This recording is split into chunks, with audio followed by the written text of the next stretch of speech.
शान्ताकारं भुजगशयनं पद्मनाभं सुरेशं विश्वाधारं गगनसदृशं मेघवर्णं शुभांगं लक्ष्मीकान्तं कमलनयनं योगिभिर्ध्यानगम्यम् वन्दे विष्णुं भवभयहरं सर्वलोकैकनाथम्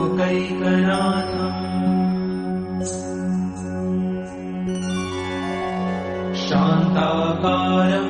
भुजगशयनं पद्मनाभं सुरेशं विश्वाधारं गगनसदृशं मेघवर्णं शुभांगं लक्ष्मीकान्तं कमलनयनं योगिभिर्ध्यानगम्यम् वन्दे विष्णुं भवभयहरम्